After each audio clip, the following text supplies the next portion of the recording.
안녕하세요. 네, 오늘의 주제는 일본에서 아르바이트를 어떻게 구하는지입니다. 저번 영상에서 제가 자격 외 활동 증명서를 받는 방법을 알려드렸잖아요. 그게 있으면 교환학생도 일본에서 아르바이트를 할 수 있습니다. 일단 시작하기 전에 아르바이트를 왜 하고 싶었는지에 대해서 간단하게 얘기를 해볼게요. 저 같은 경우에는 뭔가 외국에서 살 수 있는 기회가 얼마 없다 보니까 뭔가 좀 신기하고 특별한 활동을 해보고 싶었어요. 사실 아르바이트가 그렇게 신기한 활동은 아니긴 한데 교환학생을 하는 사람에게는 사실 저한테는 굉장히 특별한 경험이거든요. 그래서 꼭 한 번쯤은 기회가 되면 해보고 싶었고, 그 중에서도 뭔가 약간 카페나 빵집 같은 아르바이트 약간 버킷리스트 중 하나였습니다. 근데 한국에서도 사실 그런 류의 아르바이트를 제가 해본 적이 없었어요. 이런 서비스업 아르바이트를 할 수 있는 경험이 제 이제 3학년이니까 얼마 없겠다 싶어가지고 일본에 있을 때 한번 해봤으면 좋겠다 라는 생각을 했습니다. 그리고 일본에서 아르바이트를 하면서 경어를 하나 얻어가야겠다, 경어를 마스터를 해야겠다 라는 다짐도 있었고요. 그리고 사실 제가 꼼비 파티시를 좋아해가지고, 그래서 뭔가 일본 가면은 그런 디저트 가게에서 한번 일을 해보면 좋지 않을까. 근데 일본에서 교환학생 아르바이트 구하려면은 최대한 빨리 알아보시는 걸 추천드립니다.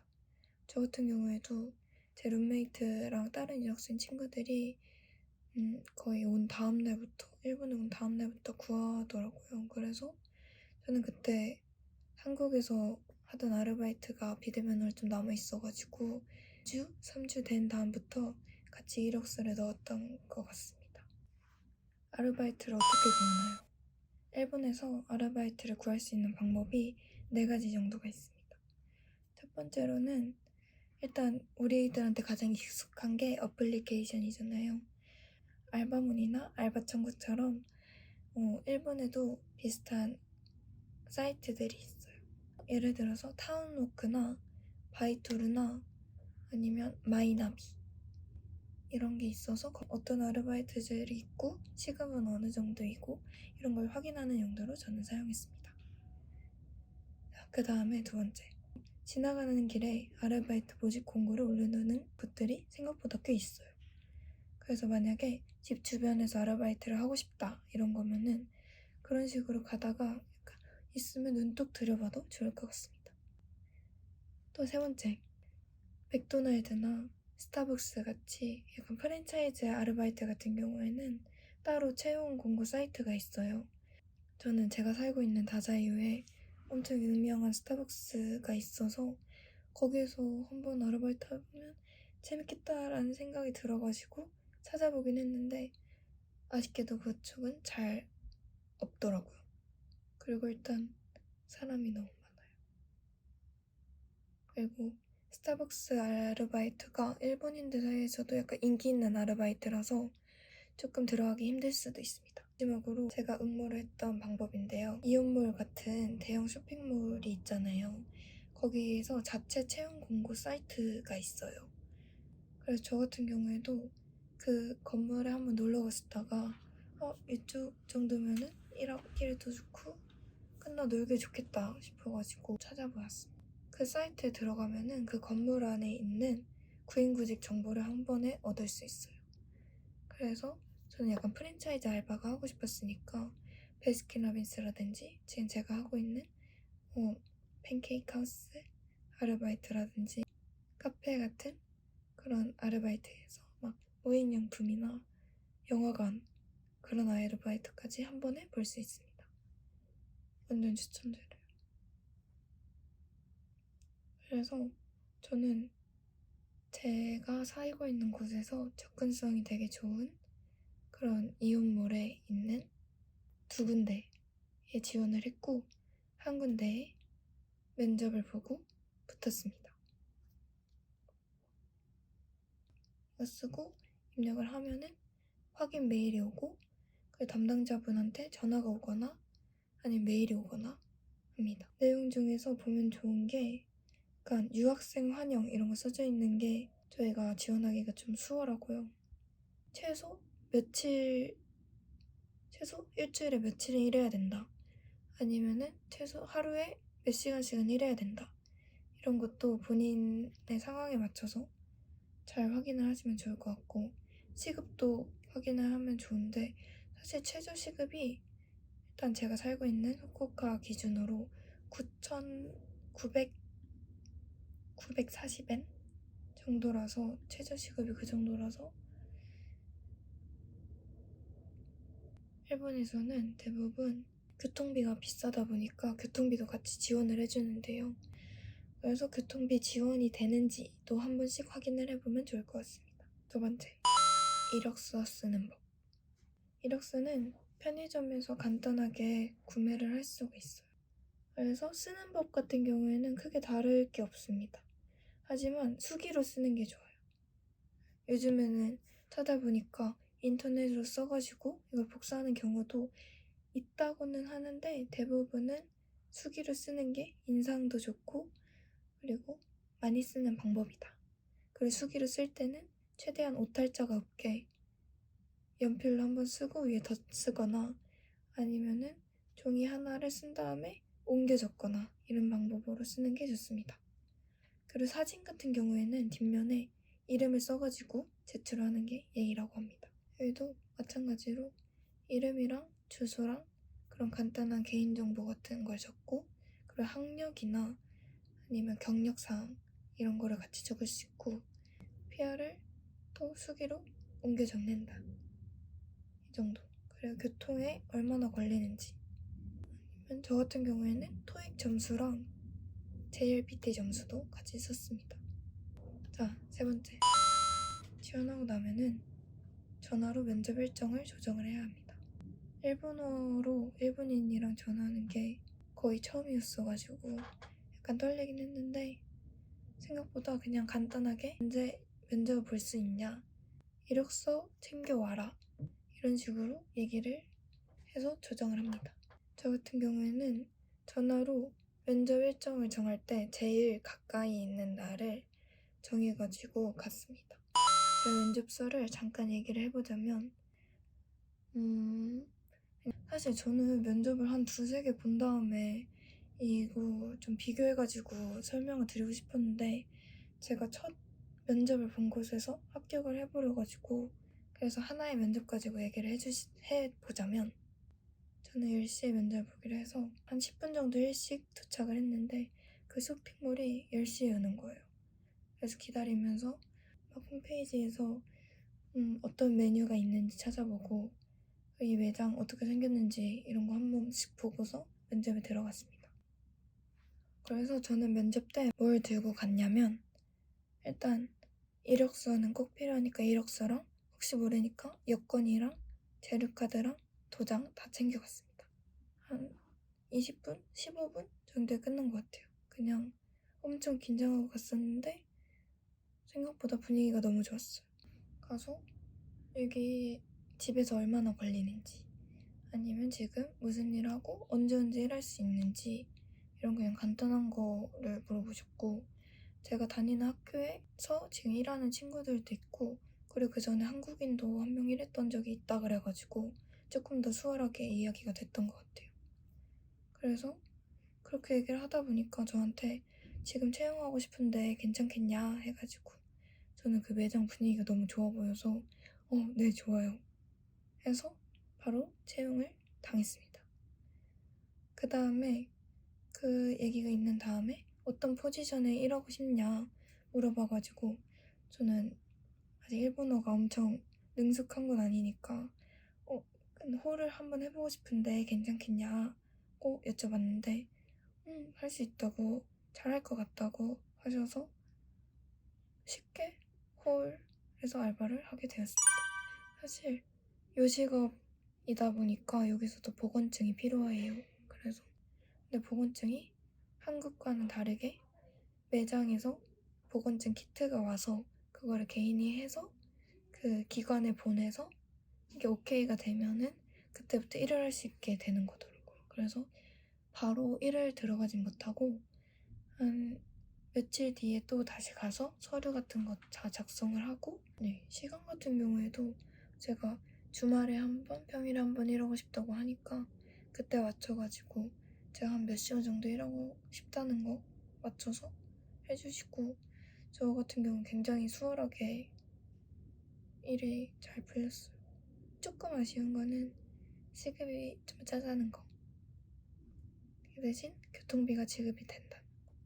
교통비를 생각을 해보니까 하루에 220엔 정도거든요. 그러니까 최저시급이 한국으로 따지면 10,000원이 조금 넘는, 최저시급이 아니라 제 시급이 10,000원이 조금 넘게 될 것 같습니다. 근데 10월 달에는 안 준대요. 수습이라고. 11월부터 교통비가 있다고 그러더라고요. 아무튼 저는 이렇게 속전속결로 면접에 합격을 하게 됐고요.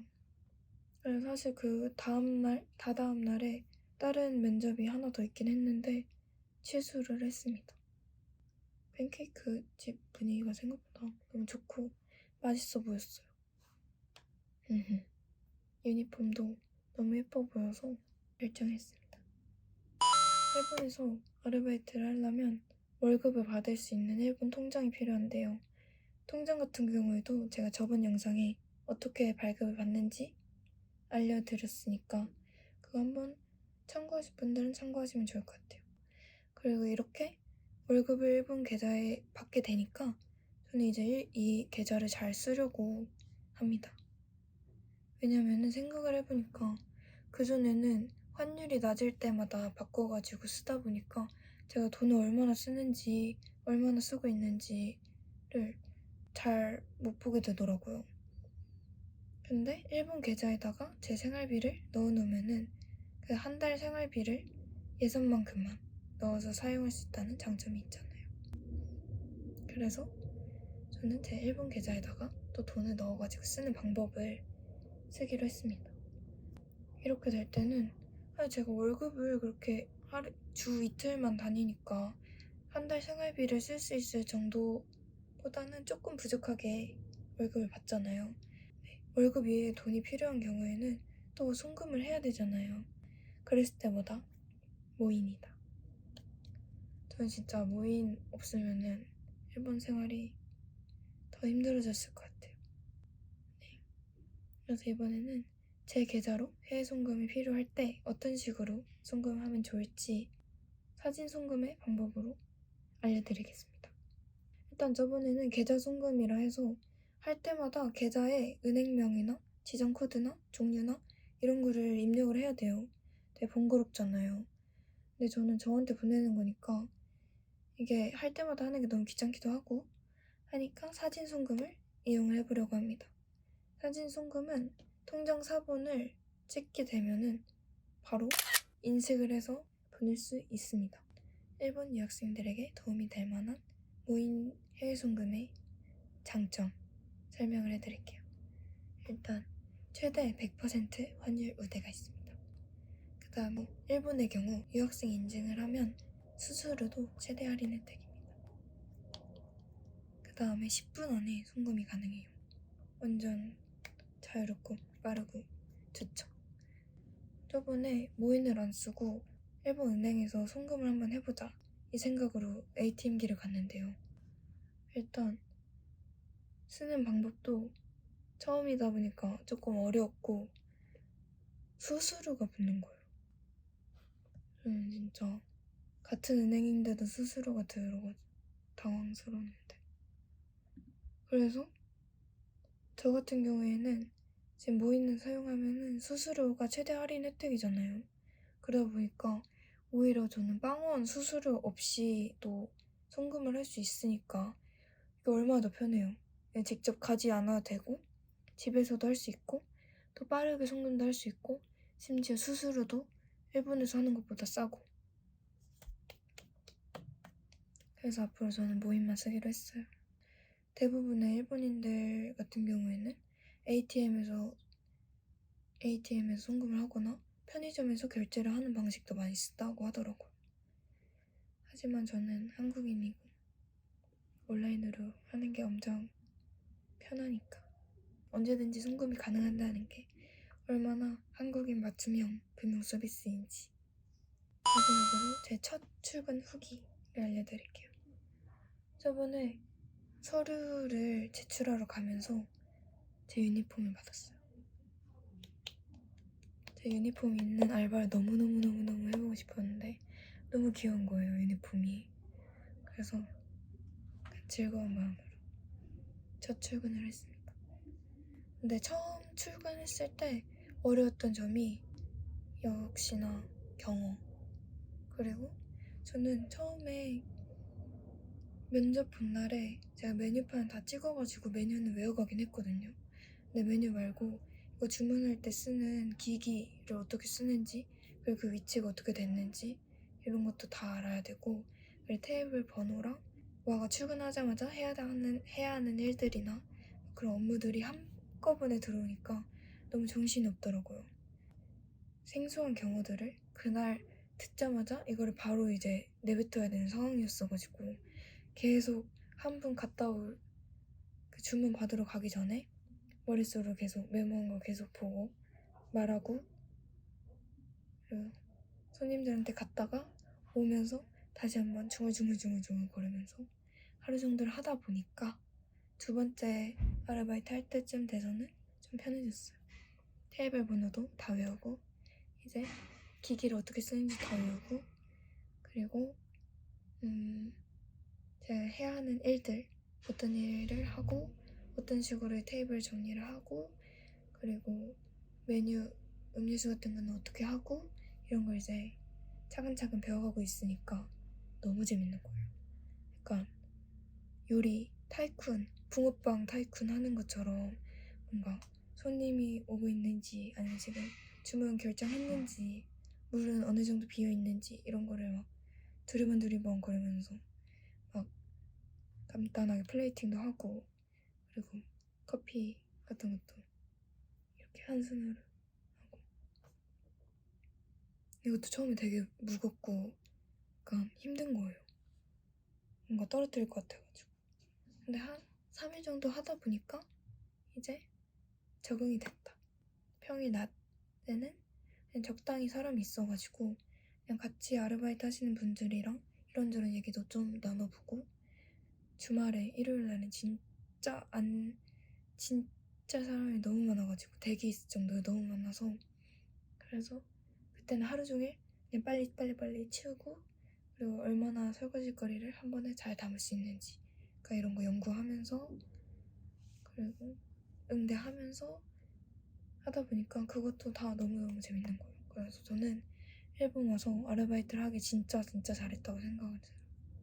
뭔가 새로운 사람들도 만나게 되고, 저는 되게 사람들이 만나고 얘기하고 이런 거 너무 좋아하고, 그냥 새로운 일이나 아니면 새로운 거를 배우는 것도 너무 좋아하다 보니까 그냥 고객을 어떻게 응대하는지 아니면은 설거지를 어떻게 하는지 플레이팅 어떻게 하고, 그냥 어떤 식으로 안내를 하고 레지 어떻게 하고 이런 거 배우는 과정이 저는 너무너무 잘 맞는 것 같아요. 너무 제 취향입니다.